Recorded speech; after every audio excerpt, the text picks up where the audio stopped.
Do I feel like the Baltimore Ravens should trade for Julio Jones? What you think?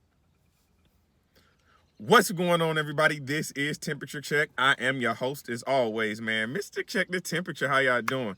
Before we get started with today's content, I must do what I always do anytime you see me on your screen, and that's thank you guys for the likes, comments, shares, most importantly, those subscriptions. So whether you be a day one fan, somebody who just started rocking with the channel today, man, I greatly appreciate it. And if you're loving what I got going on my YouTube and you want to see more of me, easy money, man, follow me on Twitter, Mr. Temp Check. Hit me up on Instagram, Mr. Check the Temperature.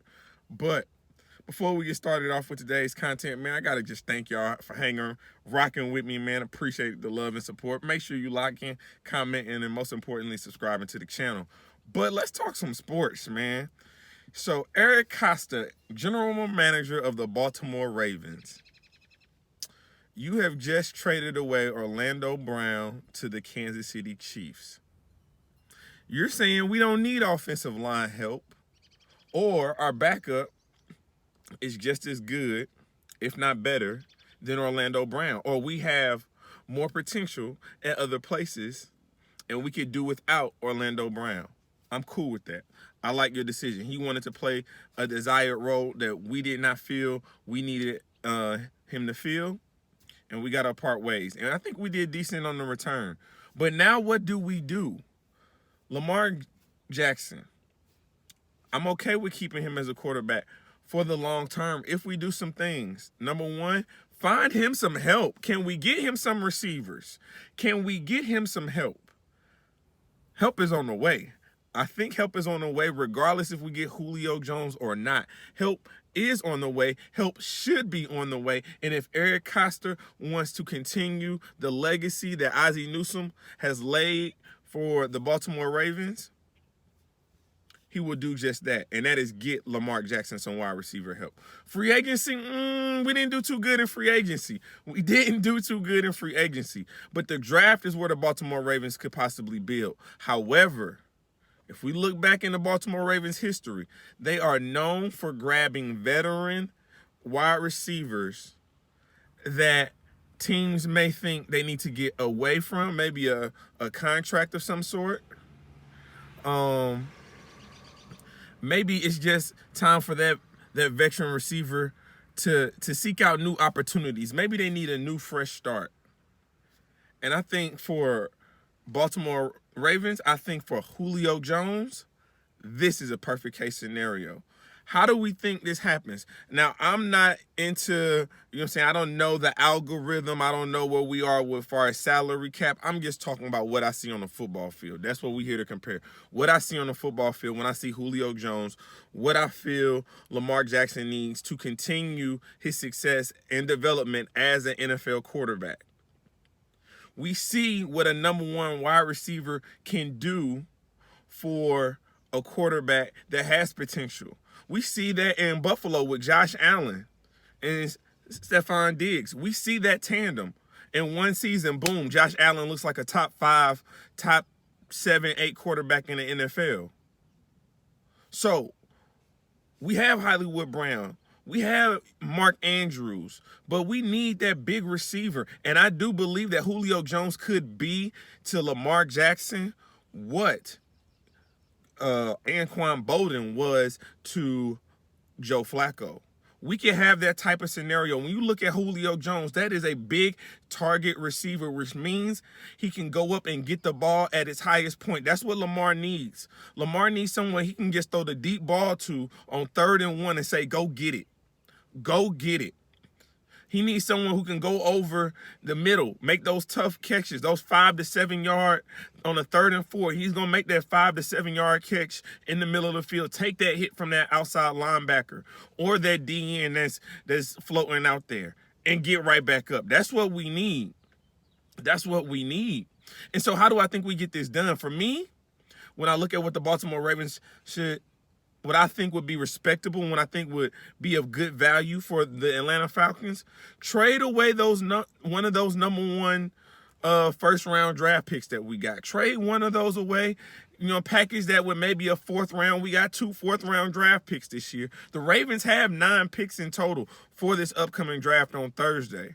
So Let's package a first round and a fourth round, and let's go get Julio Jones. Let's go get him. Let's rejuvenate his career. I know it's been riddled with injuries. I know it's been riddled with, I would say, a lot of disappointment, not from an individual standpoint, from a team standpoint. He hasn't achieved the ultimate goal that you want to earn as an NFL player. Individually, he has done all he needed to do. He will go down as one of the best receivers of all time. He is a Hall of Famer, no doubt. But he needs some jewelry to help solidify this Hall of Fame career. We need to be able to get Lamar some help. And help is on the way in number 11. I feel like that is the perfect fit, because when you look at Antonio Brown, one of the reasons you are concerned about bringing him in is the toxicity that which he carries himself with. It's the fact that you don't know what you're going to get with Antonio Brown, because he can be such a volatile personality in the locker room. Great on the field, but it's off-field antics that you don't want to deal with. Odell Beckham. Great on the field, but a very big personality and a very hard personality to contain. We know how these wide receivers get the negative stereotype of being called diva. They just have big personalities, and I'm okay with that. But I don't need that around Lamar. I need that type of talent, but I don't need everything else that comes with it. With Julio, you get immediate validation at the wide receiver position. You get someone that's going to command two DBs to hang over the top of him. You're going to command double coverage with Julio Jones. That opens up the underneath stuff, those quick outs, those quick balls, the Hollywood Brown. That opens up a Mike Jones. Let's say we hitch up with Julio Jones. We got Mike Andrews, right over the top. The possibilities are endless. Eric Costa. You know what I'm saying? I know we like to build through the draft, and I'm saying we still need to go out and get a number one receiver. Why? Because we need to get somebody who can ultimately get ready to fill in that number one receiver role for when we do part ways with Julio, or when he retires. He could retire a Baltimore Raven. He could do that. He's a blue-collar type of NFL player. He fits perfectly with what the Ravens do. He's done everything he needs to do individually. So if he's only getting 3-4 balls a game, but he's able to give you those big play catches, those big play touchdowns that we need to see offensively from the Baltimore Ravens, why would we not take that opportunity? Why is it not worth the chance? Baltimore Ravens Nation, is it not worth the chance?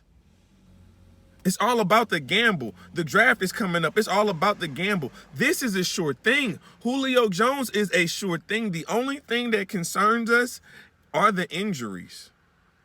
But we're not going to be asking him to do too much. I understand that the type of offense that we run, it's a very run-based. Play action. He's play action with Julio Jones with the Baltimore Ravens. You put 8 in the box and you get Julio Jones one-on-one. You're going to see that deep post. You're going to see that backside fly. And you still got to worry about a Mike Andrews. You still got to worry about a Hollywood Brown. You still got to worry about a J.K. Dobbins. This could be the tipping point for the Baltimore Ravens offense and for Lamar Jackson. You want to see an MVP type of year again from Lamar Jackson? Give him the weapons and the assets that he needs to continue to develop his very unique and specific talent. Understand that we cannot, if Lamar Jackson, if we're willing to invest $40 million, which is the going rate, and I said this in an earlier blog several months ago about the Lamar Jackson contract, because it is coming up. You're going to have to be willing to invest $40+ million a year for Lamar Jackson. Make no mistake about it. He is not going to take a discount. Remember to where we got him in the draft. Understand that it's time for Lamar to get paid, and I expect him to do so. So that's probably going to take $40 million. If you want to invest $40 million, you got to be willing to invest in other avenues, and you got to be creative with how you do it. I think there's a way. If hopefully Atlanta and Baltimore could split some of that money, because that is a huge contract. That's a huge contract we're working with. $15.3 million guaranteed for next year. That's a little bit pricey for Baltimore. So if can we go half Atlanta? Can we split the tab? Can we go Dutch and split this? We're willing to offer a first and a fourth. But y'all tell me what y'all think. Do Baltimore Ravens Nation, do we want Julio Jones? Do we see him in the black and purple? I know I do. But this is Temperature Check. I am your host as always, man. Mr. Check the Temperature. Like, comment, subscribe to the channel. And you know what? We just getting started.